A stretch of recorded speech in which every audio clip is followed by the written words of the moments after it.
In the 7th century BC, Sparta was unique among all the several hundred city-states that surrounded the Aegean. In every Greek polis, the state played more of a role in governing people's lives than many of us would accept today. Sparta went several degrees better. In no other city-state was the government as intrusive. This was a cradle-to-grave deal. In fact, it was in the cradle that the first measure of the future Spartan equal was taken. At birth, government overseers examined each newborn infant of the elite to determine if he or she should be allowed to live. Less than superior infants were exposed, the Spartan euphemism for leaving an imperfect child to die in a mountain chasm. This seems extraordinarily brutal, but the aim is to produce warriors. And so that's what they're looking for in these newborn children. They needed good men, so I think that they would be unapologetic about the fact that they were breeding the best and strongest that they could. Girl babies, too, had to be approved by the Board of Overseers, who decided whether they should live or be chucked off the edge of a mountain. The surviving girls were raised to be mothers.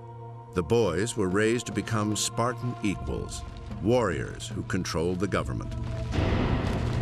In Sparta, the government was by the people and for the people, if you were one of the homoioi, the equals. Everyone else, the periokoi and the helots, were non-citizens.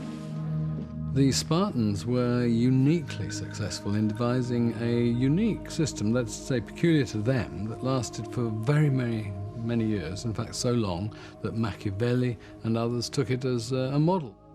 At the top of the Spartan government was a hereditary monarchy with a strange twist. The crucial starting point, which seems to be the most ancient part of their constitution, is they didn't have one king, they had two kings. Now, this is really weird. Most Greek cities had a memory of a time when they had a king. And many Greek cities maintained a kind of religious official who sometimes kept the name the king.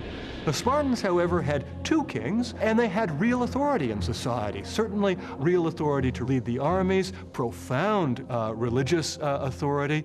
The reason for this is they serve as checks and balances on each other. They prevent any one man from becoming too powerful. The dual monarchy and 28 Spartiates over the age of 60 created a council of elders known as the Gerousia. The Gerousia set policy and served as the supreme criminal court.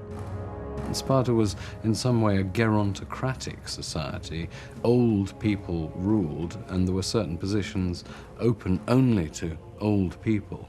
And one reason for that was if you survive to be old in a Spartan environment, you must be pretty damn tough.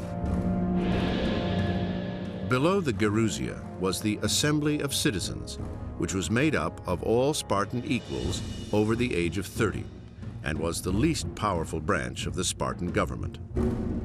The Spartan assembly is not about deliberation. It is about, as it were, taking orders from people who have already decided the proper way for the society to go forward. The assembly is going to say, rah, rah, let's do it, when somebody proposes a policy. Floating above it all was a board of 5 men called ephors, who ran the military, oversaw the educational system, and had considerable veto power over everyone, potentially even the kings. Their power was kept in check, however, by limiting their terms to 1 year and making them accountable to the assembly for their actions. Those who serve as ephors or in other offices, at the end of their year in office, automatically go on trial.